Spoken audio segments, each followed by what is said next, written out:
All right, so introduce yourself. Can you introduce yourself and tell us what it is that you do?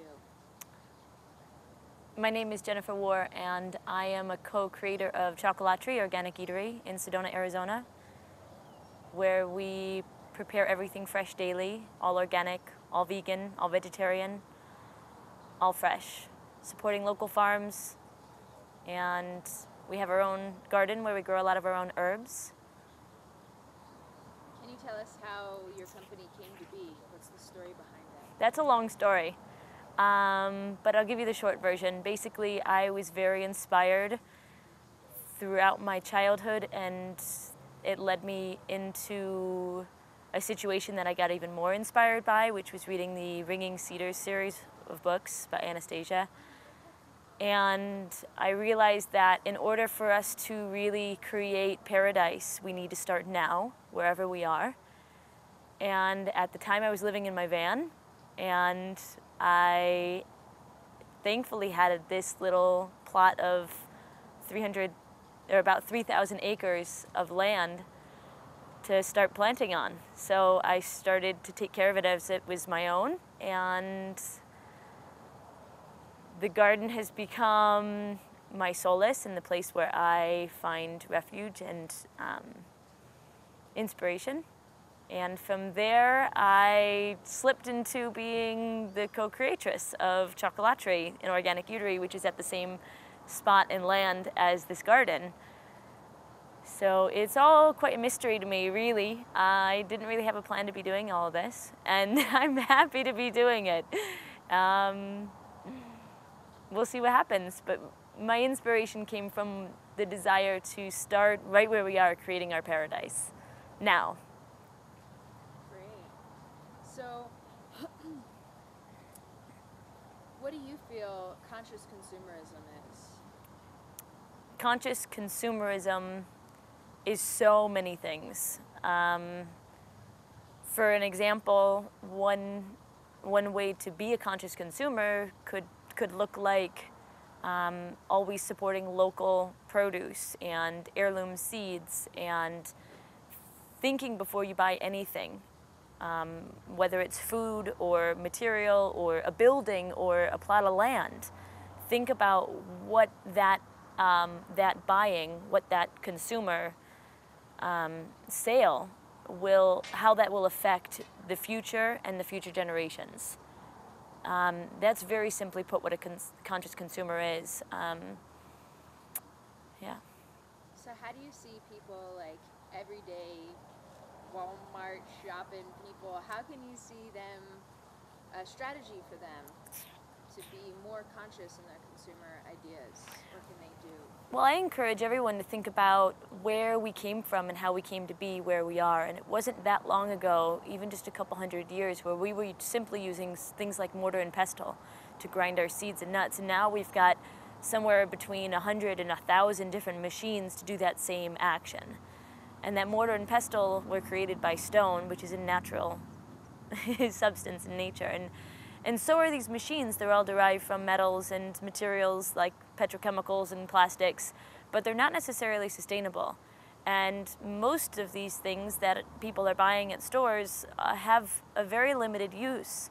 And then when their time is done, then they're garbage. They go into the landfills and they decompose over time, several hundred years, if that. So to answer your question, what could be some strategy for the Walmart shopper?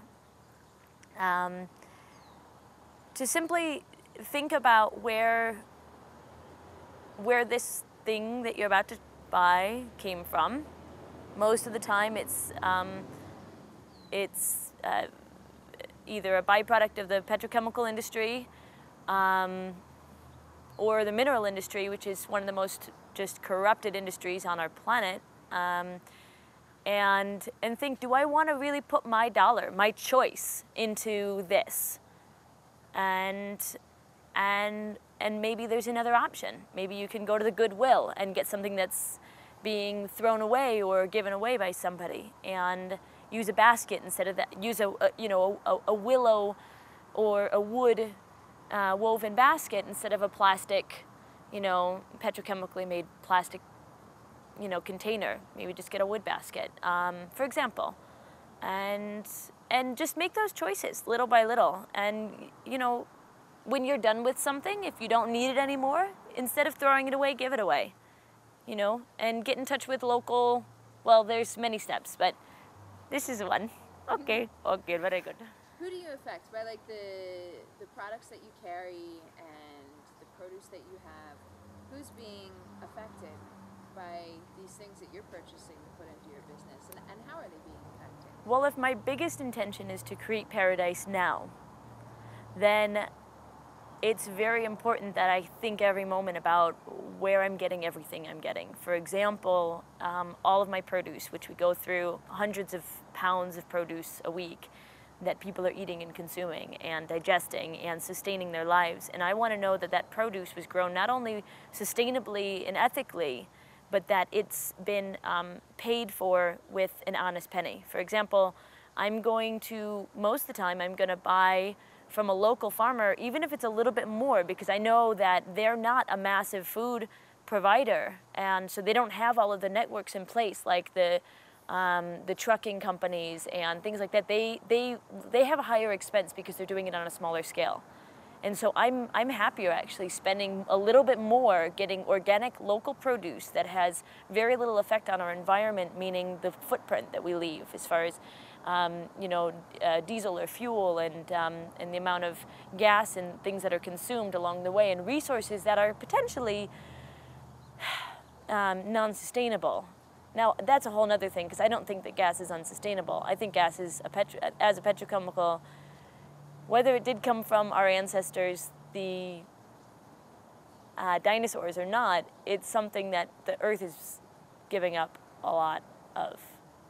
I don't think that it's a dying resource. I think there's a lot of it, but I think that we can be more thoughtful about the fact that we do drive cars, even just to go across the street and get a little hand sack of groceries, and we use, several different plastic bags, and just bring your own goods, bring your own bags, and bring your own. I mean, there's many ways we can,